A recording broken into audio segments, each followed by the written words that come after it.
Hi children, good morning. Are you guys ready for the second chapter of our story of Anne Shirley? Today's chapter is called A New Beginning for Anne. Anne awoke to cheery sunlight streaming through the window. For a moment, she could not remember where she was. She felt thrilled, and then she remembered. This was Green Gables, and they didn't want her because she wasn't a boy. But it was morning, and there was a cherry tree in full bloom outside of her window.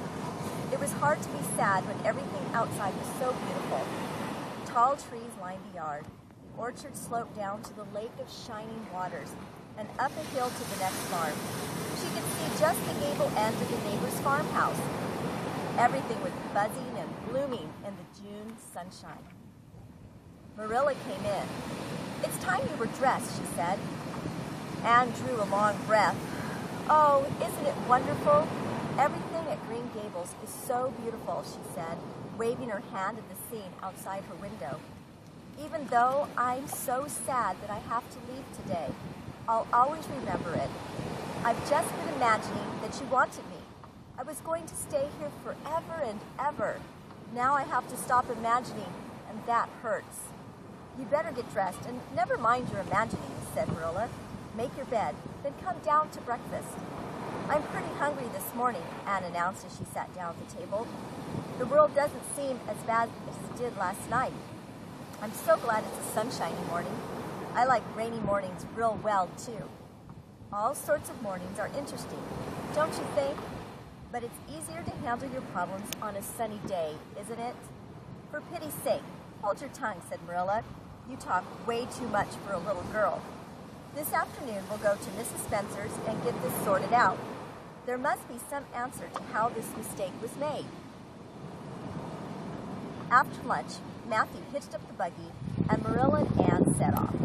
Anne talked the whole time they were driving to Mrs. Spencer's. She talked about wild roses and pink dresses and red hair. "Did you ever know of anybody whose hair was red when she was young, but got to be another color when she grew up?" she asked Marilla. "No, I don't know as I ever did." Anne sighed. "Well, another hope gone. Are we going to cross the lake of shining waters today?" "We're not going over Barry's Pond, if that's what you mean by your lake of shining waters. We're going by the shore road. Since you're bent on talking, tell me about yourself." "I was 11 last March," said Anne. "My parents were both teachers. They died of fever when I was just 3 months old. They had no relatives to take me in, so a neighbor, Mrs. Thomas, said she'd take me. I lived with her family until I was 8 years old. I helped look after the children. Then Mr. Thomas was killed, and Mrs. Thomas and the children went to live with her mother. There was no room for me. Another lady, Mrs. Hammond, said she'd take me in because I was handy with the children. Mrs. Hammond had 8 children. Can you believe she had 3 sets of twins? I lived with Mrs. Hammond about 2 years until Mr. Hammond died in an accident. Mrs. Hammond gave all her children away to relatives then and moved to the United States. I had to go to the orphanage because nobody would take me. I was there 4 months until Mrs. Spencer came." Anne sighed. She did not like talking about a world that had not wanted her. "Those women," Marilla asked her, "were they good to you?" "Oh, they meant to be," Anne answered. "They had so much to worry about, you know, but I'm sure they meant to be good to me." Marilla felt sorry for the child. What a starved, unloved life she had had. She had worked hard for those families, but it was clear that they had not given her the love she needed. No wonder she had been so happy at the idea of a real home. It was a pity she had to be sent back. What if she had let her stay?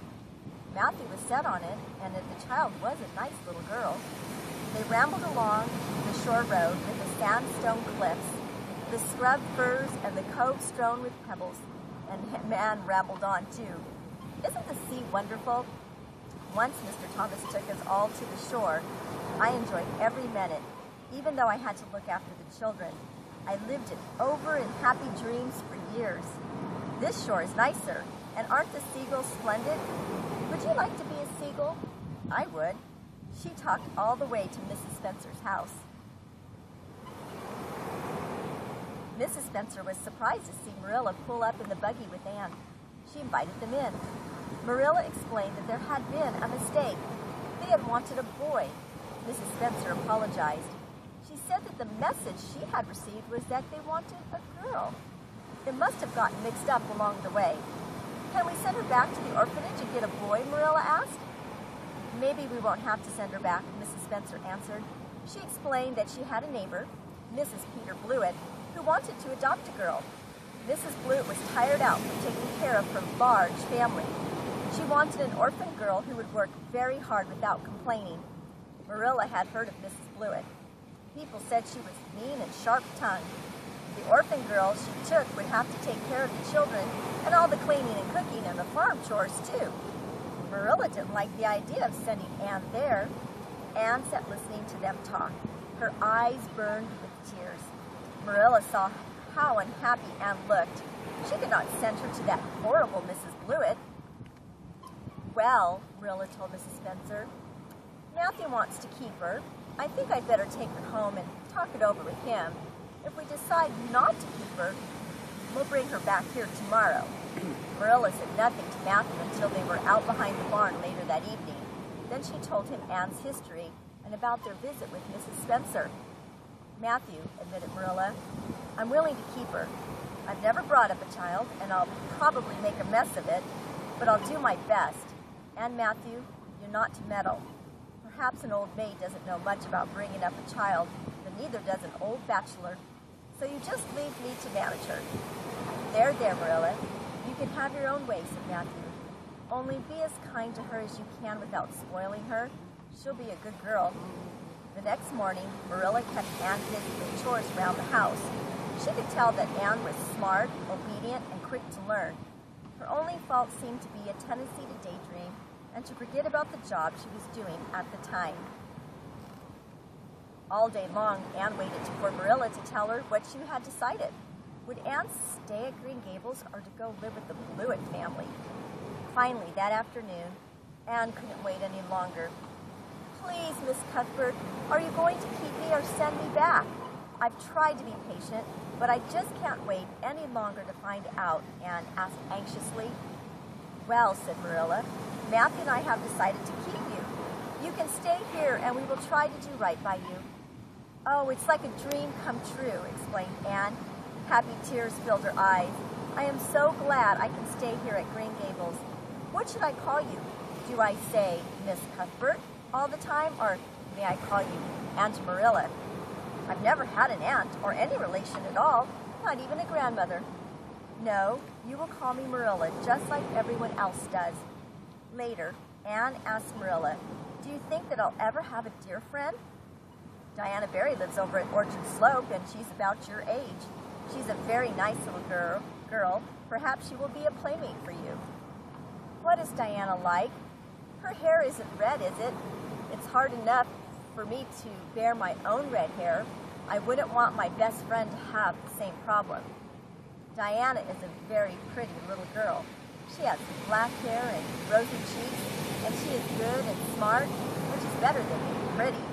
Marilla always liked to include a lesson with anything she said to children. When Anne went to bed that night in the East Gable, she imagined all sorts of things. She pretended she was a great lady, dressed in silks and pearls. But when she looked in the little mirror, she still saw her own thin, freckled face. She whispered to herself, you're only Anne of Green Gables, but it's a million times nicer to be Anne of Green Gables than Anne of Nowhere Special, isn't it?